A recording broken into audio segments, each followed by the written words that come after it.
ಎಲ್ರಿಗೂ ನಮಸ್ಕಾರ. ನಾನು ಡಾಕ್ಟರ್ ವೈಷ್ಣವಿ, ಗೈನಕಾಲಜಿಸ್ಟ್. ಡೈಲಿ ನಾನು ತುಂಬ ವೆರೈಟಿ ಆಫ್ ಪೇಷಂಟ್ಸ್ ನೋಡ್ತೀನಿ. ಎಲ್ಲ ಏಜ್ ಗ್ರೂಪ್ ಆಫ್ ಪೇಷಂಟ್ಸ್ನ ನೋಡ್ತೀನಿ. ಎಲ್ಲ ಏಜ್ ಗ್ರೂಪಲ್ಲಿ one thing I can notice common ಏನು ಅಂದರೆ about the decision making. Everything is dependent on others.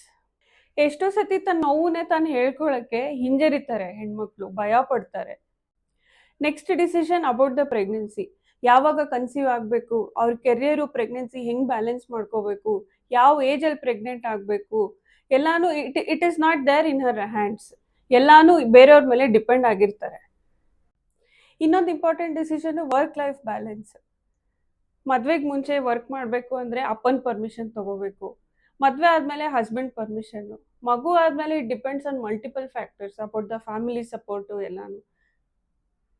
Delivery ಆದಮೇಲೆ ಯಾವಾಗ ಜಾಯಿನ್ ಬ್ಯಾಕ್ ಆಗಬೇಕು ಕೆಲಸಕ್ಕೆ ಅನ್ನೋ ಡಿಸಿಷನ್ನು ಅವ್ರ ಕೈಯಲ್ಲಿಲ್ಲ. ಏನು ದುಡಿತೀಯ, ಮನೇಲೇ ಇರು, ಮಕ್ಕಳನ್ನ ನೋಡ್ಕೋ ಅನ್ನೋ ಈಸಿ ಕಮೆಂಟ್ಸು ಪಾಸ್ ಮಾಡ್ತಾರೆ. ಪ್ರೆಗ್ನೆನ್ಸಿಯಲ್ಲಿ ಮತ್ತು ಡೆಲಿವರಿ ಆದಮೇಲೆ there will be lot of body changes, mood swings, weight gain ಎಲ್ಲ ಇರುತ್ತೆ.